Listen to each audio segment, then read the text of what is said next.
l'idée de base, c'était de jouer avec la couleur, avec le pigment. C'est-à-dire que là, on va avoir des feutres qui sont super chouettes, super cool. C'est très agréable pour dessiner, pour s'exprimer au travers du dessin et ce genre de choses-là. Mais nous, notre vocabulaire, c'est vraiment le pigment, finalement. C'est la couleur. C'est ça qui nous permet d'interagir avec tout notre petit système. Pas de dégradé, que des aplats de couleurs. C'est vraiment le vocabulaire, finalement, ici. On peut jouer en dessinant des personnages, mais selon ce qu'on a de couleur, en fait, on peut le poser aussi directement sur la feuille et jouer avec. Je voulais commencer par ça parce que pour moi, c'était une des choses les plus belles du projet. C'est le fait, en fait, d'avoir un retour vers le réel. On parle très souvent de sortir de l'écran, là justement on a un peu ce genre de choses-là. C'est pas juste j'ai 4 boutons, je peux appuyer sur le premier, second, troisième, quatrième et c'est tout. C'est vraiment, non, on a le papier qui est vraiment une fenêtre pour pouvoir s'exprimer et tout ce qui va correspondre en termes de couleurs va pouvoir être utilisé. Donc ça c'est vraiment toujours quelque chose qui nous importait assez fortement. Là, moi, je vous montre la démo sur l'ordinateur. On a une manette qui est aussi, comme vous le voyez, complètement en état fini. Hein.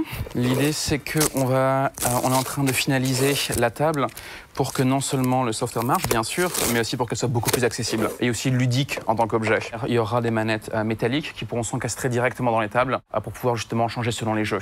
Pour vous donner une idée, par exemple, on a un trou qui est percé justement à l'intérieur ici, avec le métal qui est creux. En règle générale, les câbles passent à l'intérieur. De la même manière, vous aurez un ordinateur qui généralement se met justement sous la table, un clavier sans fil qui va vous permettre justement de vous connecter et de faire les différents contrôles pour lancer les logiciels, etc. Tout ce qu'on fait ici dans cette zone va être capté par la caméra. Ensuite, on va aller dans le petit ordinateur. Donc l'ordinateur essaie de comprendre le dessin et une fois qu'il a compris le dessin, il va nourrir ça en fait au système de jeu. Et c'est là en fait en effet où il va y avoir trois jeux différents. Donc ça va être ce qui est la mire, donc pour définir la zone de jeu. Et justement la première chose à faire, c'est le régler sur la feuille pour savoir quelle est la zone de jeu finalement. Donc là l'idée c'est j'ai bien défini ma zone. On va revenir maintenant sur la caméra. Là, ce qui se passe en fait, pour les curieux de la technique, c'est que la caméra a capté en fait l'information. Et moi, je vous dis du genre, occupe-toi juste de cette zone-là. Donc, si on appuie sur F3, il devrait se passer quelque chose de magique, idéalement. Voilà. On a notre grille qui, en plus, se retrouve exactement sur notre zone de travail. C'est-à-dire qu'entre ce qui est vraiment sur la feuille, ce qui est reprojeté dessus, on s'est calé. Ce calage, justement, est toujours très important parce que c'est ça qui donne l'aspect magique. C'est ça qui donne l'impression qu'on est vraiment en contrôle. On aura un tutoriel qui sera extrêmement précis et intelligible pour ça. Nous, de toute façon, on sera toujours là justement aussi pour accompagner, pour soit aider directement, soit pour ajouter plus d'informations ou des meilleurs tutoriaux, bien évidemment, on sera toujours présent. Imaginons par exemple que vous voulez l'installer dans une nouvelle médiathèque et qui va tourner pendant une semaine. Le premier jour, il faudra probablement passer une demi-heure, une heure peut-être, voilà, pour vraiment tout installer, s'assurer que les réglages sont bons et corrects, parfait. Et après, chaque jour, peut-être 5 minutes. 5 minutes le matin, peut-être que quelque chose a un petit peu changé, peut-être qu'il s'est passé ceci, cela, ça sera vraiment beaucoup plus rapide. C'est vraiment la première fois en fait pour vérifier les conditions. Et après, normalement, ça devrait tourner. Pourquoi est-ce qu'il faudra le refaire à chaque fois? Parce que les conditions lumineuses sont toujours différentes. Donc, il y a 3 petits jeux en fait qui vont tourner sur cette plateforme. À savoir qu'il va y avoir Micro Game Factory, qui est un jeu qui est plus narratif finalement. Il va y avoir selon justement ces lignes. Donc ça, c'est les bonus, ça, c'est moi. Et l'idée est d'aller récupérer les petits bouts de chou. Il va y avoir l'autre jeu, un shooter, ce qui est peut-être un peu moins subtil, mais ce qui marche toujours extrêmement bien avec les enfants, ça, il n'y a pas de problème, qui se joue à 2 personnes. Et le dernier, c'est, on voulait pas juste avoir du jeu et du ludique, mais aussi du encore plus créatif, on va dire.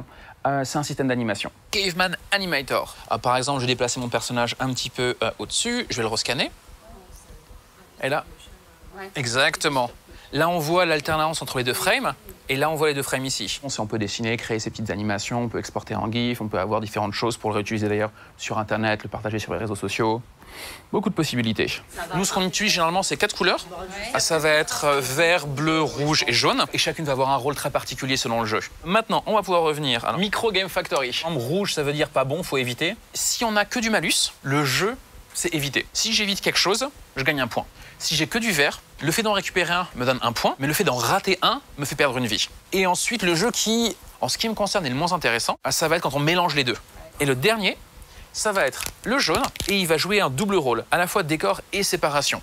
Pendant que quelqu'un joue, par exemple, je peux très bien faire, je sais pas moi, allez hop, un petit trait ici, on rescanne, et à ce moment-là, eux, ils sont désactivés, ce qui fait que maintenant, c'est beaucoup plus rapide, ils arrivent encore plus rapidement, quoi.